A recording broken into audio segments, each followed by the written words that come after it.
Dit is de podcast van Omroep Friesland. Noordewien.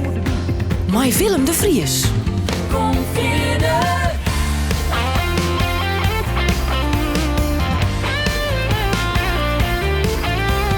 Alles wat er speelt. Omroep Friesland. I've been crowned. You was nothing but tell good man. Reputation down, stop breaking down. Stop breaking down.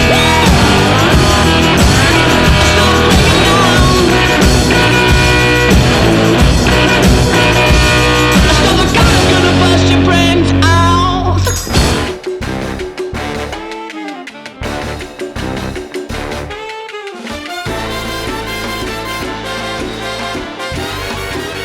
Dit is Noordewien. Goeie, en welkom bij Noordewien. Je hoort bij mij een bijzondere gast onder de tafel. Hij is muzikant, ken hem nog net zo heel lang. Maar mijn band is al 2 keer in Noordewien West. Historium, studeerde tegen geschiedenis.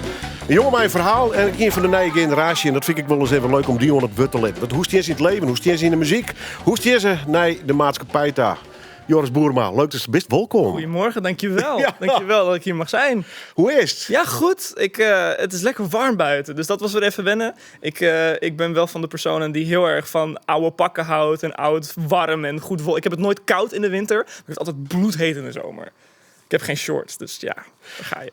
Leeft in 2010 wat dat betreft? Of? Ja en nee. Ik ben heel erg als een soort van fysieke uitstraling en ook wel een beetje in het meubilair wat ik zoek. Gaat echt richting de art deco van de jaren 30 en 40. Vind ik heel tof. Hoe kwam? Weet ik niet. Ik vind het gewoon... Ik ben een keer Peaky Blinders fan geweest. En toen had ik ook het petje op en met de tweet pakken en zo. En toen daarna dacht ik, nou, ik ga een beetje onderzoek doen. Ik ga Indiana Jones kijken. Speelt zich ook af van de jaren 30 en zo. En ik ben geschiedenisstudent. Dus voor mij is het echt heel makkelijk om ergens in te duiken. En toen begon ik gewoon op Facebook en op Instagram en op eBay en op Etsy, dat soort dingen, gewoon pakken te kopen die mij pasten. En nu ben ik gewoon een verzamelaar van oude pakken uit de jaren 30. Vooral uit Amerika. Echt gewoon pronkpakken, Hollywood kleding uit oude warenhuizen en zo. Veilingsites, Katawiki, ga eens maar door. Het is een obsessie. Maar het is echt een leuke obsessie, want je kleed je leuk. Maar dat is boetekant, het is vorm als het ware. Ja. Qua levensstijl, qua fysiek, herken je in zo'n periode? Of? Nou, ze zeggen dan altijd vintage stijl en not vintage values. Ik ben een heel progressief persoon, dus ik zit zeker niet in... We kunnen niet meer op één huishouden, een huis kopen en een gezin onderhouden en zo. Natuurlijk niet. Nee. Nou ja, er is wel een beetje een stroming. Het is heel lied, ja. Wij weten het wel eens wat grutter dat is. Maar ja, die wil een beetje veromgriep naar die periodes. Ja, en echt, toch het klassieke verhaal. De vrouw achter het aanrecht, de man is de baas. Nou, et cetera. Nee, dat vind ik allemaal larikoek. Dat is allemaal niet meer van deze tijd. Ik ben heel progressief en sociaal opgegroeid en daar hou ik het nog volledig bij.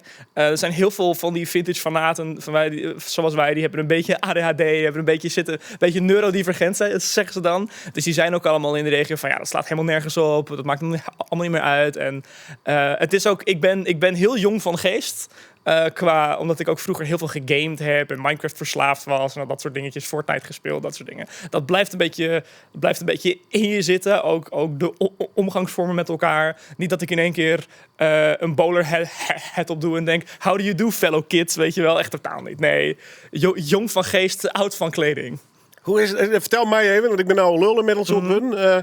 Hoe is het om jong te wezen, in anno 2024? Want wij van een wat oudere generatie, wij mopperen en zeuren alles bij elkaar natuurlijk. Ja. En die band had al je sfeer en het is al die roos. Ja. Maar hoe is het echt?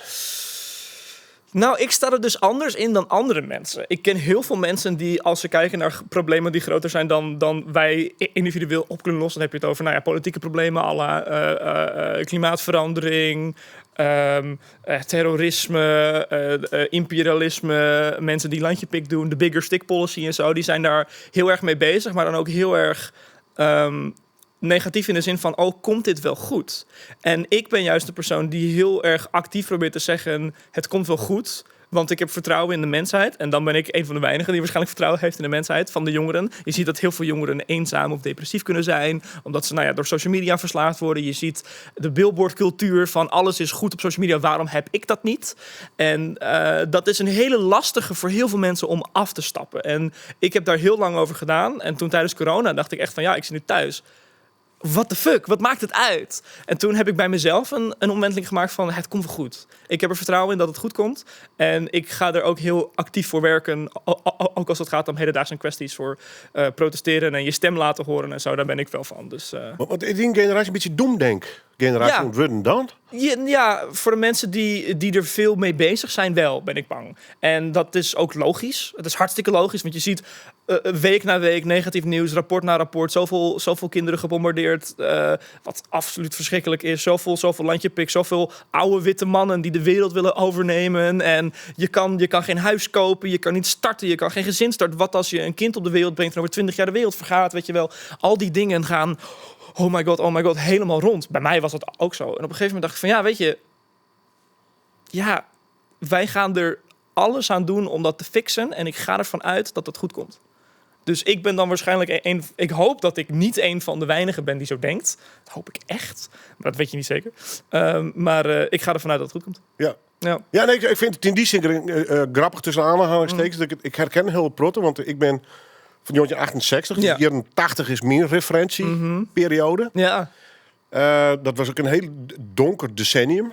in de Margaret Thatcher tijd. Of, Nou ja, Brezhnev die te zwaar, we komen erom. Dus ja. de Russen winnen er toen ook al. Ja. Ze dreigen met kernwapens, ook weer van deze tijd. De hoezencrisis wie je opzien hoogtepunt. Ja. De krakersrellen. Ik weet niet of Oh je ja, daar en iets de van herinnert. kruisraketten demonstratie. Heroïne wie de druk. Ja. En zag ik nog wel even trok in. Ja. Was het toen nog de autoloze zondag of was dat al lang passé? Nee, dat wie al west. Oh ja. Maar goed, het wordt wel heel deprimerend. De Ja. jeugdwerkloosheid rond de 12, 13, 14%. Jeetje. En de hypotheekrente weer rond de 12, 13, 14%. Goedemorgen. Nog ik ook het net vergelijken met van waar had het nou het zwaarst. Dat vind ik een beetje flauw. Ja. Maar had ik mijn generatiegenoten zien komen. Ik zei, hey, wat voor jeugd is er gewoon? Hartstikke leuk. Ja, maar dat is dus ook het ding. Nu wordt ook Iedereen hier in brommerke poegjes. Ja. Lang leven de lol. Ja.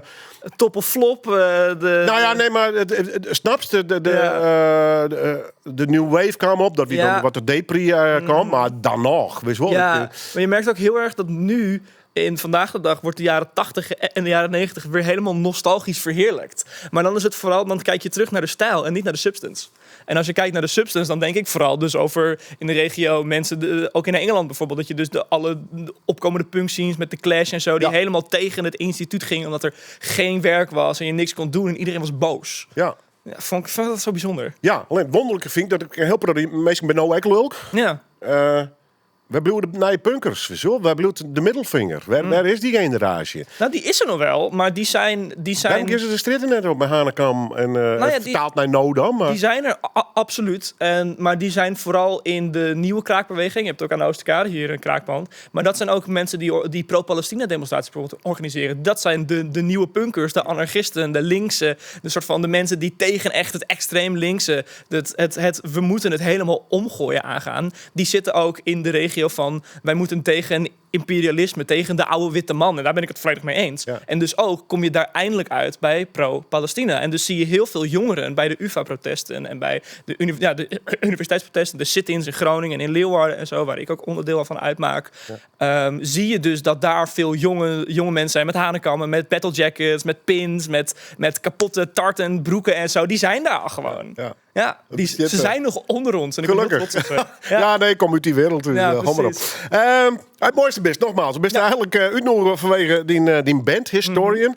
Wat ik al zei, muzikant. Dat hele muzikantenschap, wanneer begon dat bedrijf te leven? Oh jeetje. Mijn ouders zijn beide heel muzikaal. Mijn vader heeft in de big band in Leeuwarden gespeeld. Big band 73 speelde hij trombone. En mijn moeder die heeft in een coverband gespeeld. In de jaren 80 en 90, 60s coverbandje. Dus daar zit het al een beetje. Wissel correct zinkamer als muzikanten of net? Nee.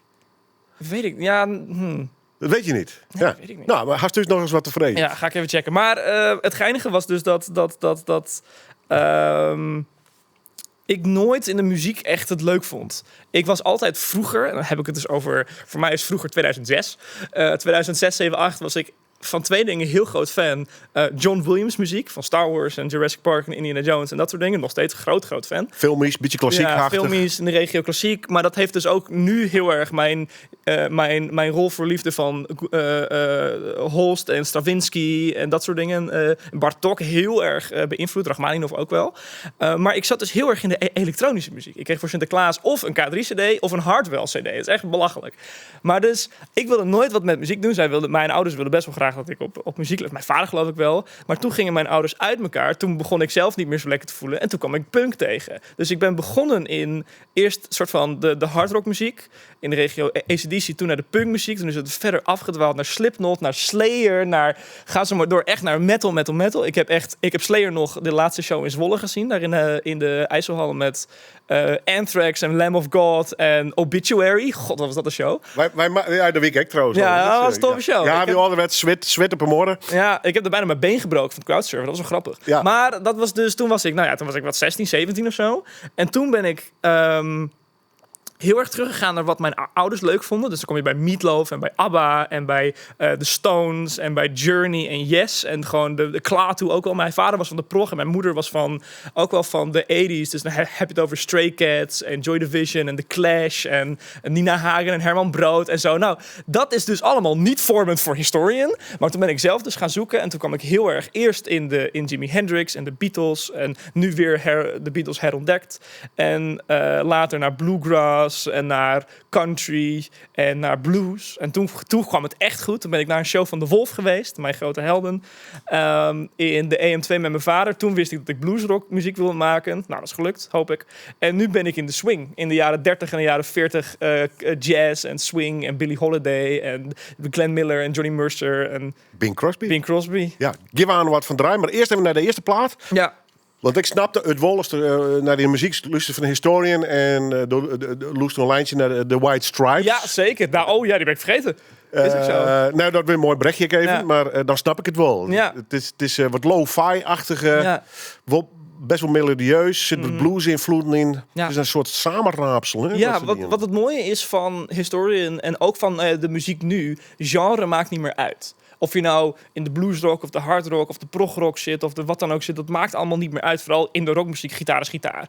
En de White Stripes die hadden dan in de jaren, wat is het, eind jaren 90, begin jaren 1000, hadden zij die eerste platen uitgebracht. Dat was echt die garage rock revival van de Sonics en de 13th Floor Elevators en de Electric Prunes en zo. Echt die psychedelische, keiharde, ook wel John Mayall en de Bluesbreakers en Peter Green's Fleetwood Mac en zo. Maar dan met zo'n sausje dat we denken, jeetje mina, dit zijn al die jongens die dus de Beatles bij de Ed Sullivan Show zien of de Stones bij de Ed Sullivan Show zien of de Beach Boys zeggen, wij gaan nu een bandje starten. En dat zijn allemaal garagebandjes, zoals wat de White Stripes nu doet. En zij doen het zo authentiek, met tape en met die oude gitaren en met goede drums en met Meg White, lofhaar.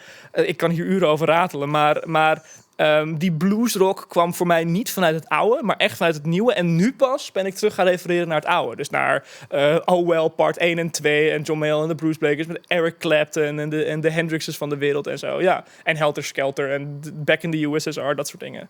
Maar het fantastisch was om als het geïnteresseerd bent, zoals jij, alles is al een keer west. Ja. Dat had in je nadeel. Kun je het zelf net meer als nij ervaren. Ja. Het grote voordeel is, kun je toch al die decennia jakken en het leukste eruit pikken. Hè? Tuurlijk, dat is het mooie van muziek nu. Je kan of juist heel voorwaarts kijken, wat ik ook heel erg waardeer. Er is een band genaamd Dead Poets Society, vernoemd naar de film met Robin Williams. Hele leuke film trouwens. Die heb ik laatst in een uitverkochte Melkweg gezien. Dat is echt moderne, dat noemen ze dan, ze noemen het zelf te soft voor metal, maar te heavy voor indie. Maar ze hebben dus ook lage gitaren en lekker en weet je wel, vette shit. Dat is heel voorwaarts. Dan kijk je heel erg naar nieuwe gitaartechnieken, nieuwe ideeën. Of je kijkt heel erg terug. Heel erg kijken naar wat je mooi vindt en wat je fijn vindt. En gooi daar je eigen Jackson Pollock verf kwast op eigenlijk. Ja. Bing Crosby. Ja, die ook nog. En de Andrews Sisters. De Andrews Sisters, ja. Dat is een heel mooi verhaal ook. How come? Nou, het heeft twee delen. Eén dus, ik ben heel erg weer teruggegaan in de liefde voor oude swingmuziek. Oude wartime swingmuziek. Maar ook, mijn ouders zaten in hoe heet het ook weer? Een comité of een commissie om de Canadese Tweede Wereldoorlogsveteranen terug naar Friesland te brengen. En daar was ik altijd mee met, in 2015 waren het 16 veteranen en vorig jaar of het jaar daarvoor waren het er 2. Ze zijn allemaal al zwak, ziek of dood en kunnen niet meer reizen. En er zijn er maar 2 over uit mijn hoofd. Maar dus daar waren wij in de Klinse. Dat is een groot landhuis. En er waren dus al die reenactors met ook een big band en swingmuziek en zo. En dat hele totaalplaatje van de Victory muziek. Van de Bing Crosby, de Andrews Sisters, bij Mir Best Duchesne en zo. Dat soort dingen. Is bij mij heel erg vast blijven haken. En ik vind dat gewoon, vanuit daar. En ook vanuit mijn nieuwe liefde voor de oude muziek en oude kleding en oude pakken en oude stijl en oude films en oude foto's en oude... Ga ze maar door. Is het weer teruggekomen. Ja. You will hear about the eliminating of the negative and an accent on a positive. Gather round me, children, if you're willing, and sit tight while I start reviewing the attitude of doing right. You gotta accentuate the positive, eliminate the negative, latch on. Waanzinnig te gek dit. Bing Crosby en de Andrews Sisters. Staat op het lijstje van mijn gast van Joert. Joris Boerma komt hier uit Ljouwert. Wij studeert skiëtnis. Ja. Zit in de band Historian. Correct. En ik dacht misschien wel leuk om eens even met hem te praten over de muziek, over zijn jeugd, over misschien wel de toekomst en de maatschappij. Even de verwarring aan de kant, Joris, over die studie, want...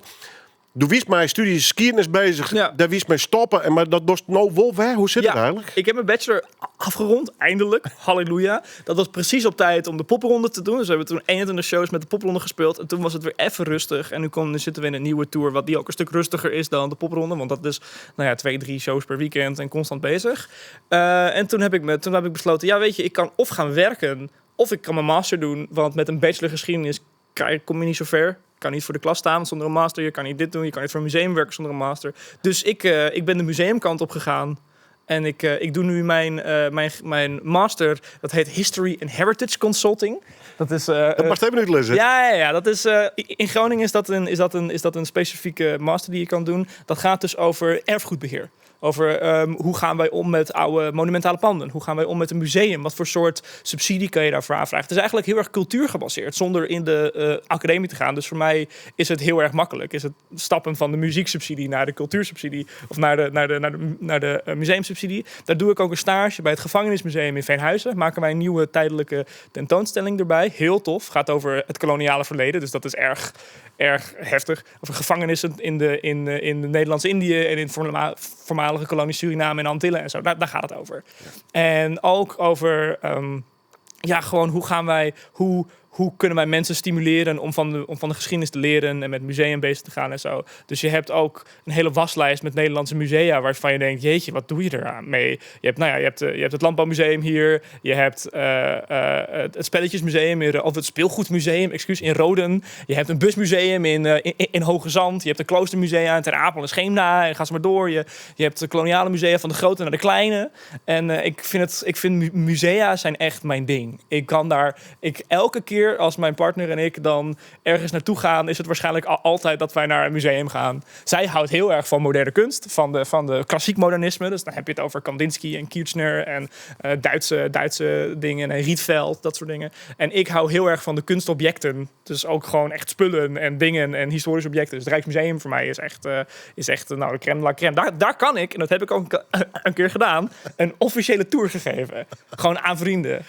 Ja, Okay. Ik mag daar technisch gezien niet een tourguide zijn, maar ik doe het wel. Ja, gewoon doen. Uh-huh. Ik moet het toch even weten, het is geen rollenprogramma, maar als er met die verkering hoe gaat dat? We doen vandaag dit museum en dan doen wij morgen die of zo? Nou, hoe gaan die onderhandelingen onderling? Wij zijn afgelopen een aantal weken geleden naar Duitsland geweest. En dan was het gewoon, wij zijn een beetje hetzelfde. Het is of vintage winkel, of antiek winkel, of museum. Je kan verder niet zoveel. Ja. Of een parkje. Ja. Een van de 4 eigenlijk. En dat is hartstikke leuk. En daar halen wij heel veel plezier uit. Want wij hebben beide dan een analoge fotocamera mee en gaan dan gewoon fotootjes schieten van elkaar. Maar dus ook zijn er in Düsseldorf en het Ruhrgebied, Düsseldorf, Dortmund, Keulen, zijn echt fantastische musea. Echt ook moderne musea. En wij zijn daar... Nou, we hebben een beetje een selectie gemaakt. Dan zijn we van, zullen we naar een modern kunstmuseum? Ja, leuk. Ik wil vet graag naar het Gestapo Museum in Keulen. Daar ben ik geweest. Dat was heel indrukwekkend. Ik raad het echt iedereen aan om daar naartoe te gaan. Dus heel, heel erg indrukwekkend. Dat was wel heel heftig. Daar zijn we naartoe geweest. We zijn nog even langs de Romeinse muur bij Keulen geweest. Dat soort dingen. Gewoon een beetje sightseeing. Maar het is meer gewoon... Kijk wat leuk is het van... Oké, cool. Want als student... Wij zijn beide studenten. Dan betaal je €2 per museum. Nou... Ja. De kind kan er was doen. Tel uit je winst. Dat is echt niks. Mocht je ervaren ook koersmusea net als een soort strafexpeditie dus, begreep ik. Nee, het is gewoon altijd leuk. Altijd leuk. Het is altijd leuk, ja. Goed zo. En ook omdat je dan topstukken ziet. We waren dus dat is in Düsseldorf in de KV20, zo heet dat, de KV20.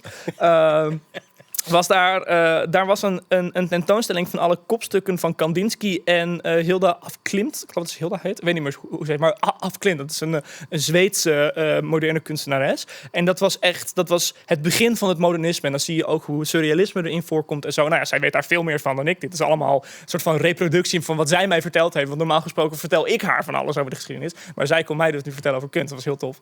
En er waren dus echt topstukken waarvan je denkt... Jeetje mina, 1906, enorme pastelroze wandschilderingen van haar levenslopen en zo, die altijd in het Guggenheim in New York hangen. En daar zijn we gewoon voor €2 ingesprongen. En oké. Dus ik was daar heel, heel blij mee. Maar dus kunst en geschiedenis zijn ook dingen voor mij die heel erg waar ik heel veel... En musea, echt een happening. Ja. Ja. Maar dat ik die een beetje... Ja, het is een beetje twee werelden. Hè? De wereld van skiertnis, studeren en naar die musea gaan. En aan de andere kant dus heel erg met muziek dwaande. Als zieke ster, ik wil de skiernis vanuit, maar het spelen. Ja. Ik kan nu nog twakken in de studio horen. Voor mij leefde ik voor die optredens. Is het Henk op twee gedachten of is het gewoon past het wel bij elkaar? Nee, ik vind het wel bij elkaar passen. Want ook omdat... een heel goed voorbeeld hiervoor is in het... dat heet nu niet meer heet het nu nog het gemeentemuseum in Den Haag? Of het heet nu Kunstmuseum in Den Haag? Kunstmuseum in Den Haag, een van de twee. Het is een fantastisch museum in Den Haag... waar er een tentoonstelling was van Alphonse Mucha... de Art Nouveau prentenschilder van de Moulin Rouge in 1890. Al zijn kunst is invloed geweest op de albumcovers van psychedelische muziek van de jaren 60. Dus als je het hebt over de Are You Experience plaat van Jimi Hendrix... met al die bloemetjes en de Frivels en zo, of The Grateful Dead... al dat soort dingen hebben hun oorsprong weer in kunst. En dat zie je ook weer heel erg terug in allerlei artiesten en muziek en dat soort dingen. Je hebt het over Gershwin die dan... Porgy and Bess een opera maakt die gebaseerd is op alles uit vroeger, uit de Wagners en de Paganinis van de wereld. Dus het heeft altijd wel een samenhang met elkaar. Het zijn wel twee andere activiteiten. Want bij de een luister je en bij de ander kijk je. Nou, je kijkt ook wel bij muzikanten. Maar muziek is wel echt het belangrijkste, vind ik. En je merkt dus heel erg dat het wel twee werelden zijn. Maar het zijn wel two sides of the same coin, vind ik. Want het is wel kunst en cultuur. En muziek is kunst. En schilderwerk is kunst. En objecten zijn kunst. En ga zo maar door. Dus het zit wel bij elkaar. En het zijn dezelfde subsidiefondsen. Dus kijk. dat helpt ook wel. Gaan we het financieel voor de Ja, we hebben financieel van elkaar. Ja. Mooi. We beginnen muziek. Nick Waterhouse. Ja. Singer-songwriter. Klopt. Komt uit Amerika bij. Uit Los Angeles. What's the story? Nick Waterhouse is nou niet zozeer een jonge meneer meer, maar hij is ook een pionier van de tape. Hij houdt heel erg van Motown en heel erg van die oude sounds van de vroege jaren 60. Hij heeft heel erg dat zijn handelsmerk gemaakt en ook dat arrangement. Dus eigenlijk maakt hij authentieke early 60s muziek. Ook wel met een beetje invloed van Calypso, een beetje invloed van Motown, een beetje invloed van jump blues en dat soort dingen. Dus de 1-4-5 bluesjes zitten er ook in. En hij heeft gewoon zo'n unieke werkmethode. Een beetje hetzelfde als Jack White. Jack White is dan meer richting de Willy Wonka kant van de wereld. Dus een beetje het gekke en heel veel spullen. En Nick Waterhouse die houdt zich echt bezig met één ding. En een plaat perfect maken voor zo'n sound elke, laten we zeggen, 2 jaar. Vorig jaar is ook een nieuwe plaat uitgekomen. En zijn studiowerk is heel tof. Ik heb hem nog niet live gehoord, maar volgens mensen was hij, toen hij in de Oosterpoort was, afgelopen jaar niet heel best. Maar zijn studiowerk, picobello. Ja, dat boekt jou ook vreemd, maar jou stel ook al een antwoord. Hast hem nog net live zien? Wordt zou je eigenlijk heel live zien dan? Of denk je nou, ik had wat vervelende reacties om? Ja. Van Jack White, hast die bollen ontworpen? Die wil ik zo graag een keer live zien. Hij was er echt wel heen dus. Oh my god, ja. Hij was in de AFAS vorig jaar. Toen kon ik niet. Ja. Ik vond het zo, maar die kaartjes waren toen ook. Dat was de Supply Chain Tour, heet dat. Hij had dus 7 muzikanten mee. Gewoon 7 bands. Hij doet dan in Amerika een arena tour dat hij een heel dagvullend programma heeft. En dan aan het einde komt hij als headliner. Een soort festivaldag doet hij elke keer. En in Nederland wilde hij dat ook doen. En die kaartjes waren wel heel duur, maar de supporting acts waren het ook niet zo. En dan alleen voor hem komen, dacht ik van ja, ik doe het nu nog even niet. En dan de volgende keer dat hij er is, hopelijk met een nieuwe plaat, als hij een hernia heeft of zo, dan ben ik erbij. Ja, ik wil hem nog een keer live zien, heel graag. Ja. We gaan Straight Love Affair draaien van Nick Waterhouse. Ja, dat is mijn fave. Ja? Ja. Gewoon omdat het tof nummer is? Ja, de sound. Het heeft een Hammond-orgel. Dat is het vooral. De Hammond-orgel is heel prominent en daar heb je hem. En de room sound. Alles.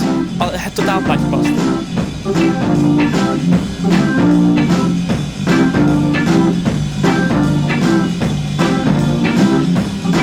Oh, if you wish to call it a straight love affair, I suppose I'll leave it there. And her lips that stop home, arms that may hold you too cool, may fail, sound to feel so cold too, but it comes what you like. Nick Waterhouse, een Straight Love Affair. Heerlijk van deze tijd. En ik ben net Dolly verwijzings binnen in naar vakgene jaren en decennia van muziek. Dankzij Joris Boerma, Joert, mijn gast. En ik moet zeggen, als je muziek draait, dan juist de helft van de plaat, maar ondertussen krijg je een heel verhaal hoe het al je zit in de geschiedenis van die muziek. De helft het al even wij trouwens. Leest om pro de boeken over de muziek of documentaires, want du zoekers volgens mij als een soort stofzoeger alles op wat er maar te weten is. Ik ben een kennisspons. Dat zegt mijn moeder ook altijd. Ja. Ik ben een spons. Nee, er zijn een aantal mensen. Ik ben vaak een soort van messenger. Ik onderzoek dit niet zelf, maar ik reproduceer vaak de kennis die ik heb van andere mensen die wel het onderzoek gedaan hebben. Maar die geven het ook vrij op het internet. Dus ik lees vooral veel op het internet en ik kijk filmpjes van, dat is een meneer genaamd Josh Scott uit Salt Lake City, Utah. Kansas City, Missouri. Dus, excuus. Josh Scott is de bedrijfsleider van JHS Pedals, gitaarpedalen. En ik ben een groot fan van zijn dingen, van zijn werk. En ik heb ook een paar van die pedalen thuis liggen. Maar hij heeft dus met elk element wat hij bouwt, vertelt hij het verhaal van hoe het is gekomen. Van het begin, van fuzz naar nieuw. En dus ook de verhalen over Jack White. Die heeft ook documentaires. Er is een documentaire genaamd It Might Get Loud. Met de Edge van U2 en Jimmy Page van Led Zeppelin. Nou, they need no introduction. Zij hebben dus verhalen over hunzelf, maar ook over hoe zij met muziek zijn begonnen en waar zij hun verhalen vandaan kwamen. Dus dan vandaan halen. Dus je hebt ook, daar komt Link Ray langs met Rumble. Of daar komt Sonhouse langs met of Led Belly met Black Betty en zo. Dus al die kennis die ga je dan een beetje bij elkaar rapen en dan kom je op een hele tijdlijn. En dat zit allemaal hier. Ja, en toen is het ondertussen ook heel erg leuk om te vertellen. Oh my god, zeker. Ik wil de plaat, ik weet ook het vertel maar dan zei ze een keer een drankje te vol op. Toen had ik een soort lezing jong van een oeren. Ik weet net hoe waar trouwens. Wist nog waar? God, in het publiek zitten, maar toen had je een lezing van een oer of een oer. Nee, het was met... God, waar was dit ook? Dit was in Griekenland. Ik ben vorige maand... Dat was het. Ja, het was in Griekenland. Ik ben met mijn master zijn we naar Griekenland gegaan. Want je moet ook een onderzoeksvak doen. En dan mag je zelf kiezen. Dus ik heb klassiek Griekenland gedaan. Het gaat over religie en politiek. Hoe dat samensmelt in de klassieke periode in Athene. Nou, dat is een heel lul verhaal. Maar dus, ik was daar met mijn docent. En wij hadden toen een aantal wijntjes op. Met een hele grote groep waren wij. En toen heb ik dus het verhaal van fuzz verteld. Hoe fuzz is ontstaan. En dat is een heel mooi verhaal. Mag ik het hier nog een keer reproduceren? Ja, maar even naar de situatie. Dus ik is een soort studiereis naar Griekenland. Op een excursie. Ik associeer Griekenland echt met mooie strand, cocktails en andere... Nee, dit was alleen maar oude stenen van 2.500 jaar oud. Maar dan had je de onbedwingbare behoefte om op te staan. Ja. En dan, nou, niet op te staan, maar wel gewoon naar voren te leunen met... Hey, wisten jullie het verhaal van fuzz? Nou, vertel maar. Nou, je hebt in Nashville 1960, 1961... Ik geloof 1961 heb je Marty Robbins van Big Iron. Nou ja, dus de countryzanger. Hij is bezig met het maken van een liedje... Ik weet even niet meer hoe het liedje heet. Iets met All Your Loving, All My Loving, iets in die gelijkstekking. Of Don't Worry, God Darling. Iets, nou ja, een heel zoetsappig liefdesliedje. En de tic-tac-bas, zo gaat het verhaal. Dat is een bass 6, die werd dan gedubbeld voor de contrabas.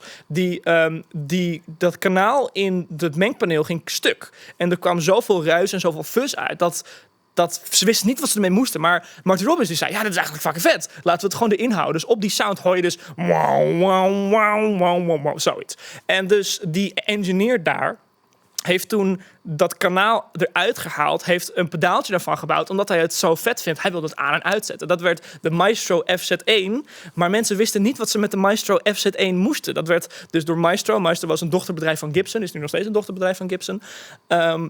Die heeft het op de markt gebracht. Maar dat was dus, ja, wat kan je ermee? Want ze wilden clean hebben. Al die amps vroeger, die versterkers, waren van hoe kan je het meest luid zijn door clean te zijn. Gitaar distortion vonden ze verschrikkelijk. Behalve Link Ray met zijn Rumble verhaal.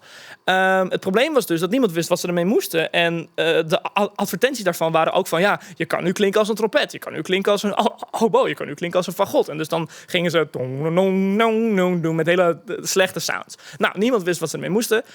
Dus werd het gebruikt als placeholder sound voor blazen bijvoorbeeld. En zo komt het in de handen van Keith Richards van de Rolling Stones. Die speelt op Satisfaction. Dat is dus de FZ1. En zij dachten, nou, we gaan nog blazers erbij gooien. Maar die manager zei van, ja, we gooien het er gewoon uit. Zonder dat de Rolling Stones dat wisten. Dus ze hoorden toen op de radio en dachten, God Jezus, ons carrière is voorbij. Nou, dat was hun eerste mega-hit. En toen werd die Maestro FZ1 over de toonbank gegooid alsof het niks was. Het was echt mega populair geworden. Maar hij had niet genoeg kracht, niet genoeg output, niet genoeg hoog. Dus Dick Flick, de gitarist van de James Bond theme song, is naar Macari's gegaan op Denmark Street. Dat is nu nog steeds een bedrijf, maar die zit niet meer op Denmark Street. Dat is dus een van die gitaarbedrijven daar in Londen. En die zei, kunnen jullie er wat meer van maken? Dus ze hebben wat lopen klooien. En toen kwam de eerste Tonebender. En de Tonebender is bekend van Keep On Running, van de Spencer Davis Group. Maar vooral ook van Led Zeppelin. En van Jeff Beck. En van later werd dat de Fuzzface. Dus dat was toen Jimi Hendrix. En zo is door Fuzz moet je je voorstellen dat het 1962 was dat de FZ1 is uitgebracht. Vergeleken met Woodstock is 7 jaar. Daar zit 7 jaar tussen. Tussen de enorme vernietiging van de muziek zoals we het kenden. En de wederopbouw van rock zoals wij het kennen. Nou ja, dat werd Deep Purple. Dat werd Fleetwood Mac. Ga zo maar door. Daar zit op een Griekse eiland. Ja. Zei dan het groepje toehoorders, we willen nog een verhaal, of is het al wel klaar? Het was wel klaar, maar ja. we moesten ook naar huis. We waren al best wel dronken, maar ze vonden het wel heel interessant. Ja, ik vind het hartstikke leuk. Nee, maar om het beeld te schetsen. Die enorme drang, honger naar kennis. Ja. En dat ik het vertel, het beleven bijna. Ja, zeker. Want ik is kennis haar en het is allemaal leuk en aardig, maar voor mij beleeft het ik nog weer heel al wat er in de jaren 20, 30 gebeurd is. Ja, zeker. Hij staat altijd al honger. Ja. Dus op het gymnasium zitten, ja. bij ons nou deed. Ja, zeker. Weet een leuke tijd. Als student, als leerling minder, maar dat is omdat ik niet echt... Ik had wel vrienden, maar je had niet echt connecties met mensen. Het was altijd op een andere soort golflengte. Ja, maar dat komt net als de klassieke rouwdouwer die in het voetbal in de West is. Maar meer een jongen die thuis lekker aan het gamen is en gewoon filmpjes aan het kijken is over de geschiedenis. Dat was ik altijd van geweest. En ook geschiedenisgames zoals Assassin's Creed en dat soort spelletjes. Nou, dat heb ik allemaal gedaan. En ik vond hoe zeg ik dit het beste? De kennis van het leren vond ik leuk, maar het leren zelf was altijd een ding omdat er toetsen en deadlines en zo achter zitten. Ik ben niet zo goed van gedwongen, om het zo maar te noemen, leren, verplicht te leren, maar ik ben heel goed in zelf ontdekken. En daar haal ik dus mijn meeste energie en dingen uit. En dus ging ik thuis, los van de lessen, ging ik thuis altijd meer onderzoeken naar die dingen. Ja. En dat was hartstikke leuk. Maar weet je leuke tijd, vriendjes, squalen, boatje. Basisschool leuker dan de middelbare school. Nou, ik ben best wel veel gepest vroeger. Dat is omdat ik heb een bril. Ik ben best wel slim, vonden ze dan. Ik speel Minecraft. Dus dan ben je easy picking voor mensen om te zeggen, haha, nerd en zo. En nou ja, dat. Laat me allemaal koud. Ik heb stage gelopen op het Beiers Naudet toen ik in mijn 3e jaar van de studie zat. En dat heeft mijn hele Beiers Naudet leven weer fantastisch nieuw leven ingeblazen. Want als docent vond ik het leuker dan als leerling. Echt veel leuker. Omdat je dan dingen zelf kan ontdekken en dingen zelf kan babbelen. En met leerlingen gewoon interesse kan opwijken. Je hebt het verhaal van de Franse Revolutie van de eet van de kaatbaan. Ken je dat verhaal? Nou. Nou, de eet van de kaatsbaan, dat is dus koning Lodewijk XVI... die heeft de burgers uit de Staten-Generaal gekukeld. Om het zo maar te noemen. En ze zeggen, wij gaan het zelf wel gewoon regelen. Fuck de koning, we zoeken het lekker uit. En toen was er een kaatsbaan bij Versailles. Het enorme ding, daar hebben dus al die vertegenwoordigers... van de geburgerlijke stand... die hebben zich daar verzameld om te stemmen, gaan wij een grondwet maken in die avond. En nou, unaniem ja besloten. Maar er is dus een belangrijke foto, of een belangrijke prent van een van die hoofdmeneren. Ik weet even niet meer hoe die heet. Die is later zijn nek verloren. Die staat daar op een stoel. En dus ik ben ook op een stoel gaan staan. En ik ga het verhaal vertellen. En die leerlingen kijken, wat doe je nou weer? Dat vind ik gewoon leuk. Ja, daar hou ik van. Best blij dus de 20 voorbij bist? Ik vond het vroeger altijd heel eng. 20 is super oud. Nee, maar ik kan me voorstellen, best een beetje nou de squallenbanken voorbij. Ja. Doe ik de volwoeksen keuzesmeid qua studie, universiteit. Dat is een wat anders dan de middelbare squallen. Ja, klopt. Het is allemaal. Vroeger was het allemaal veel laagdrempeliger. Want het was heel erg. Nou, er wordt voor je gekozen. Nou, je gaat naar het gymnasium. Oké, cool. Hartstikke. Nee, maar wat ik al doe best op een leeftijd kan. Ik is een eigen volwassen keuzesmeidje. Ja. Dat ik vrij hiet. Hè? Ja, dat is ook wel een beetje eng, want er zit wel meer verantwoordelijkheid aan.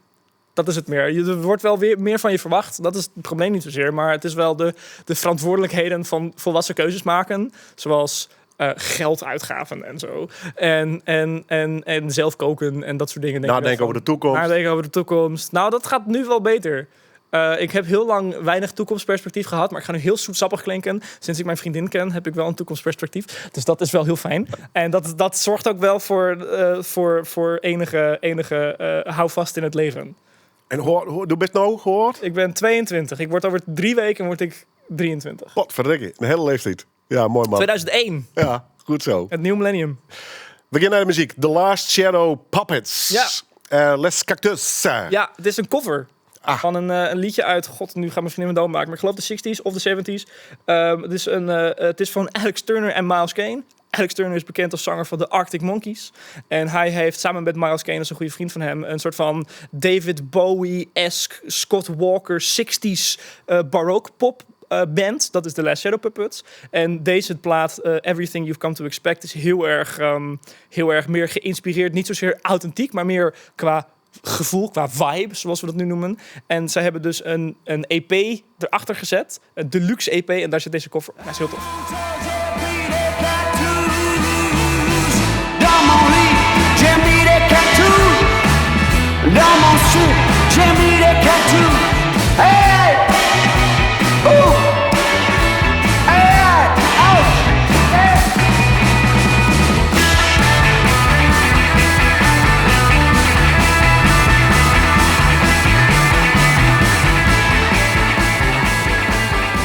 The Last Shadow Puppets, Les Cactus. We draaien het van mijn gast, Joert. En namens mijn gast, Joris Boerma.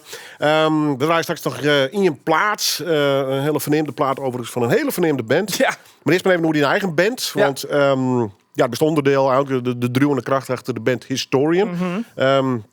Mensen je kunnen op Spotify het hier wel beharken. Maar daar zit van alles wel publiceerd. Wat voor rol speelt die band in die leven eigenlijk? Want het weer eigenlijk een beetje een soort solo-project. Best een aantal mensen bijvregen hast. Maar het begint zich nog wel echt te ontwikkelen als een volwaardige band ook. Hè? Hoe maken we naar de band zien eigenlijk, Nevens die? Als in Historian of de mensen in het project? Beide. Oké. Nou ja, Historian is de brainchild ook wel. Kijk, het is begonnen bij mij natuurlijk. En het is nu een samengangsproject hoe wij het live invullen en hoe wij daar allemaal mee bezig gaan. Dat is hartstikke vet. En dat heeft succes. Dat is heel tof. Het is eigenlijk denk ik wel het belangrijkste ding in mijn leven op het moment. Dus ik stort mij altijd heel erg in projecten. En als het gaat om... Vroeger hadden de bassist van de band, Ravi, die toen drummer was van een ander bandje. En ik een duo-bandje genaamd The Vertigo, waar we het niet meer over hebben. Dat was niet heel erg hier van het. Hebben we een keer meegedaan aan de kleine prijs van Friesland, maar de voorrondes niet eens gehaald. Zo erg was het. Het was niet erg, het was gewoon wel grappig. Maar het is een heel je bent er altijd mee bezig. Altijd met het nadenken over de band en met het bezig gaan en met de administratie. En nu gelukkig een manager erbij, Mandy van Divine Management.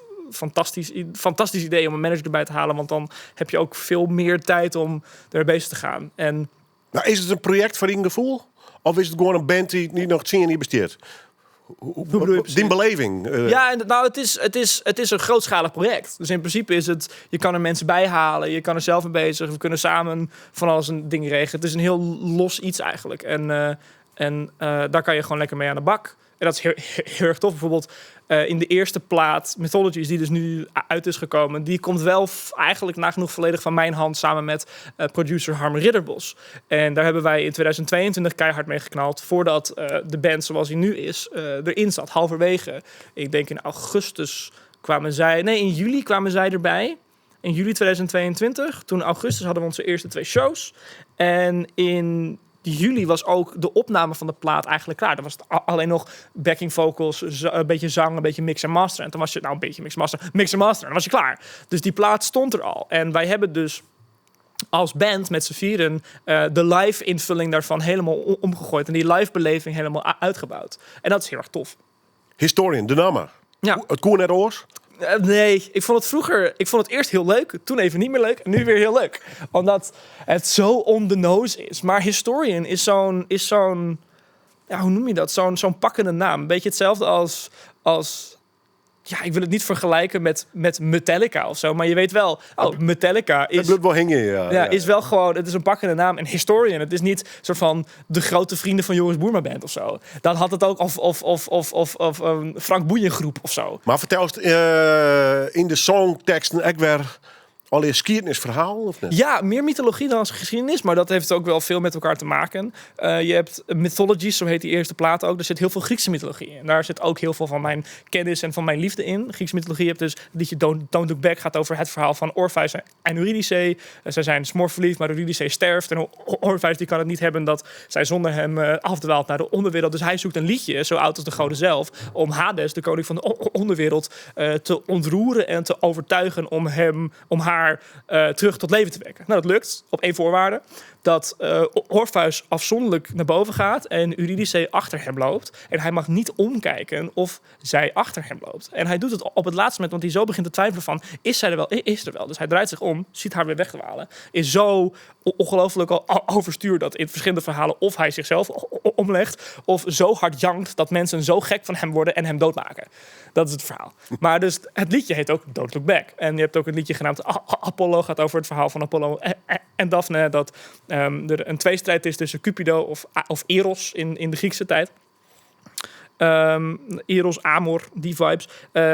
Zij hebben een soort van dick measuring contest van wie kan het verste schieten, wie is het beste, wie is het coolste. En dus Eros die zegt dan, ja, ik heb hier de gouden pijl en een lode pijl. Ik schiet de gouden pijl naar jou en een lode pijl naar iemand waar jij heel erg verliefd op wordt. Want voor de gouden pijl word je dus verliefd, wordt het echt love at first sight. Maar dus Daphne, dat is een beetje een tomboy, die wil niet trouwen, die wil geen man hebben. Dus die rent weg van hem. En hij probeert alleen maar achter haar aan te komen, want hij is helemaal verliefd, smoorverliefd. En dus uiteindelijk verandert zij in een laurierboom. Dus dat is waar het symbool van de laurierkrans van Apollo vandaan komt. Zodat hij altijd een klein beetje Daphne bij hem heeft. En dat is heel creepy eigenlijk. Maar dus, daar gaat het liedje over. Ja. Prachtig verhaal, goed. Ja. We kunnen goed praten, maar dat komt goed. We doen nog eens een deel 2 en een deel 3. Ja, is goed. Maar du bent aan het studeren, dus met historie op een paard. Ja, die voorlopige toekomst haast wel in een holle dus, of zelfs Sjors wel. Ik ben best van alles bezig met projectnek in Veenhuizen en musea. Ja, stageproject inderdaad. Ja. Nou, dat is allemaal gelukkig in juni wel klaar volgende maand. Want nu zijn al die deadlines, dus het is nu heel erg gaan rollen en gaan knallen en zo. Ik denk dat ik moet mijn masterscriptie nog gaan doen. Ik denk dat ik waarschijnlijk in, laten we zeggen, februari of juni 2025 klaar ben met de studie. In de tussentijd gewoon lekker verder met de story. We hebben nu een tour tot augustus. En dan is de wereld open. En dat laat ik ook nog eventjes voor wat het is. Dus dat is nog een verrassing voor later. Hoe wij dat gaan invullen. En dan is het gewoon lekker aan de bak. Gewoon door blijven gaan, door blijven werken. Want dit zijn dingen voor in de toekomst ook om naartoe te werken in toekomstperspectieven in de komende jaren. Dus dat lijkt me hartstikke leuk. Je bent opgegroeid in Ljouwert. Ja. Hingers toen die stad? Hingers toen Friesland, Ljouwert? Of zei je, nee, ik ben van een jonge generatie opgegroeid met internet, de binginggrenzen. De wereld is in een dorp voor die gevoel, of nee? Ja, ook wel een beetje. Het is meer, ik vertik het om in de Randstad te gaan wonen, want ik vind dat echt verschrikkelijk. Ik vind het veel te groot en veel te druk en hou maar op. Leeuwarden is altijd wel heel erg dicht bij huis natuurlijk. Ook letterlijk en figuurlijk.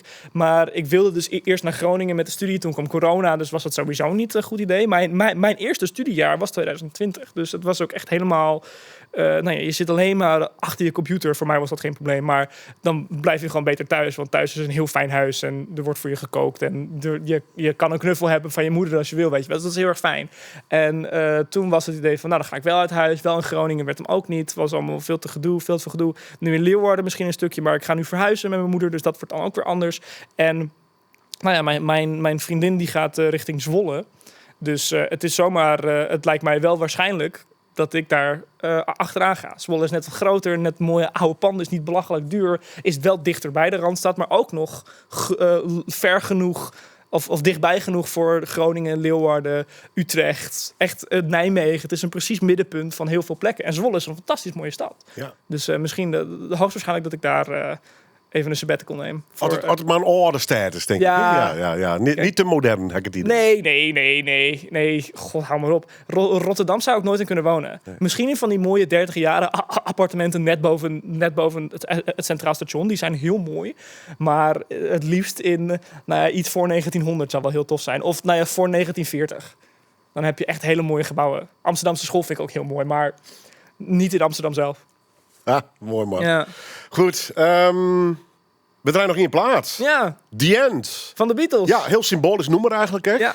Volgens mij wie de laatste wedstrijd met je fjouwen op spelen gaan nog. Ja, klopt. Is dat ook de reden dat we hem draaien? Nee, het is gewoon, ik vind het gewoon een leuk liedje. Ja. Ik vind het gewoon een hartstikke leuk liedje. Het is ook... ik wilde eigenlijk eerst de hele Abbey Road medley meenemen. Maar ik dacht, dat is te veel gedoe.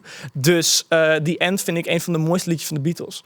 En ook gewoon omdat het zo lekker in elkaar zit. Het is een fantastische vertegenwoordiging van hun alle vier. En het is de enige drumsolo van Ringo. Dat vind ik ook heel erg leuk.